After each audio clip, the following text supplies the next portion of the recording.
Your status as a disabled veteran is nobody else's business.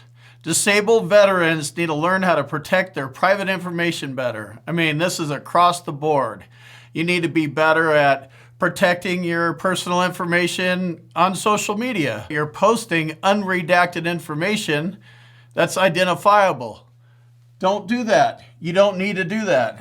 Then that goes over to the other side where you're telling your neighbors about your business. Your neighbors don't need to know that you're a disabled veteran. It's none of their business. In addition to teaching you guys how to win your VA claims, I talk about operational security in my boot camp.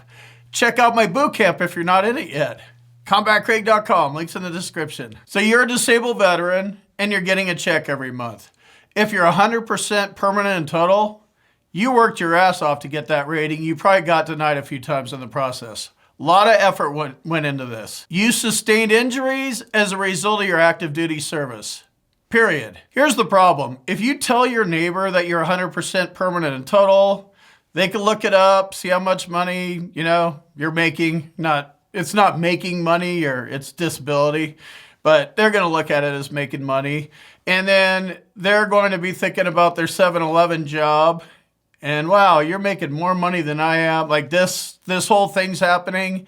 And then most normal civilians, I call them normies, they only know one kind of disability. And that's basically the way Social Security works. It's all or nothing. You either get 0 or you get 100. With VA disabilities, it's staged. It's 0, 10, 20, 30, 40, 50, 60, 70, 80, 90, and 100.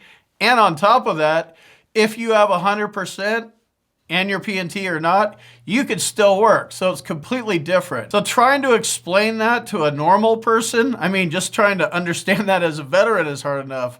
Trying to explain that to your neighbor, like if you're that deep into the conversation, you should just shut your mouth. You're saying way too much. You're running your mouth too much if you're telling this to your neighbor. I guarantee it. A jealous neighbor can be dangerous. If they get focused on you and what a great life they think you have, even though they have no clue what your disabilities are like. What if your neighbor decides to report you? If you feel like you need to make some kind of explanation while you're at home, just tell them you're retired and you made really good financial decisions when you were a young man.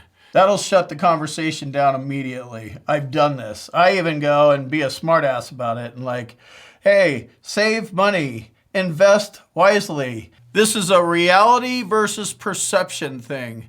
The reality is that there's no such thing as a disabled veteran look or a handicapped look. But the perception is being in a wheelchair is the look. People judge, people pass judgment on you. You pass judgment, I pass judgment. That's what we do as human beings, unfortunately. So they're going to see you pull into the parking spot and see you hop out and go, oh, that guy's just full of it, because you're not unloading your wheelchair. That's just the perception. It's not the reality. Advertising that you're a disabled veteran is another thing that you should probably lock down and keep in check. I go to Lowe's and I use my military discount. As far as the parking situation goes at Lowe's, I just park in the spot. I don't have DV plates. I quit running those. Anyway, there's no, just go park there. You don't need to have DV plates. It's advertising. Now, I get that. I've lived in states where it made a huge difference, but in the state of Idaho, and my truck's a little older, it's about 5 years old, it's the difference between 40 and 80 bucks. So for a 40 extra bucks, I'll pay that and not advertise that I'm a disabled veteran. But it's up to you. Same thing goes with the hats and the shirts and all that kind of stuff. I can be a proud American and run a flag on my flagpole, and I don't need to do any kind of indications that I'm a veteran. I don't run around with U.S. Air Force shirts and hats on because I'd probably just get my ass kicked.